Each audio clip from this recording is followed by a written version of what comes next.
না পারলে। সবচেয়ে মজার ব্যাপার হচ্ছে সব শ্রেণীর দর্শকের একটা প্রতিক্রিয়া পাচ্ছি। এক আন্টি, আমি এটা এক্সপেক্টই করি নাই, তো বললো যে তুমি পরিচালক। আমি বললাম জি আন্টি।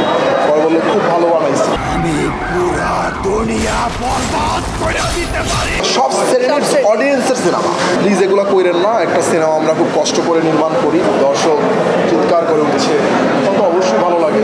সবচেয়ে মজার ব্যাপার হচ্ছে সব শ্রেণীর দর্শকের একটা প্রতিক্রিয়া পাচ্ছি। সেটা যদি বলি, কালকে আপনারা দেখছেন একটা ভিডিও ভাইরাল হয়েছে, বাচ্চা একটা ছেলে সাইলেন্ট করতেছে। আবার পাশাপাশি আবার ইয়াং যারা আছে তারাও বলতেছে যে ভাই টুগুড হয়েছে, ফেসবুকে একটা জোয়ার চলতেছে, বরবাদ বরবাদ বরবাদ বরবাদ, বিভিন্ন ডায়লগ বলতেছে, জিল্লু মাল দে, তোরে ভালোবাসতে লাগে 1 সেকেন্ড, তোরে ছাড়তে লাগবে 9 সেকেন্ড। যে এই ডায়লগগুলো ভাইরাল হচ্ছে, এইটা তো অনেক বড় একটা পাওয়া। আর সবচেয়ে মজার ব্যাপার হচ্ছে কালকে ওই যে আপু যেটা বললো, ব্লকবাস্টার আমি একটা লাস্টের দিকে দেখতেছিলাম, ক্লাইম্যাক্স চলতেছিল তখন। তো এক আন্টি, আমি এটা এক্সপেক্টই করি নাই, মোটামুটি বয়স্ক, ওনার ছেলে আমার থেকে হয়তো 4-5 বছর ছোটো হবে। ও দৌড়ে আসছে, ভাই একটা ছবি তুলছে আপনার সাথে। ছবি তুললো, দেখলাম যে আন্টি পিছিয়ে আসতেছে, তো বললো যে তুমি পরিচালক। আমি বললাম জি আন্টি। পরে বললো খুব ভালো বানাইছি।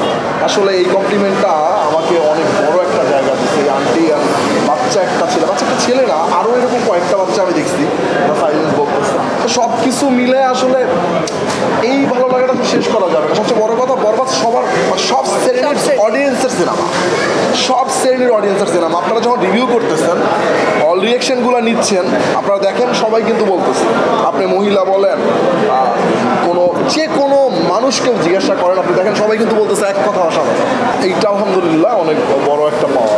সে তো ডেফিনেটলি অনেক ভালো নির্মাণ করে, আসলে বলার কোনো কিছু নাই। রাহিব ভাইয়ের সম্বন্ধে আসলে এক কথা শেষ করার মতো কথা। অনেক হিট ছবি দিয়ে আসছে, বড় ভাই খুব ভালো নির্মাণ করে। আসলে আমার সাথে তার, আমি ছোটো ভাই, তার সাথে কম্পেয়ার করে না দেখার পরে রাহিব ভাইয়ের সাথে আমার দেখা হয় নাই। তারা বললো যে হ্যাঁ এরকম হয়, অনেকে আবেগের বশে করে ফেলে, অনেকে আবার করে। তো এটা আসলে আইনি পদক্ষেপ নেওয়া উচিত এবং আমরা আইনি পদক্ষেপটা নিচ্ছি। আসলে আইন তো সবার জন্য, সুরঙ্গের সময় যেরকম ছিল এখন ওইরকমই আছে।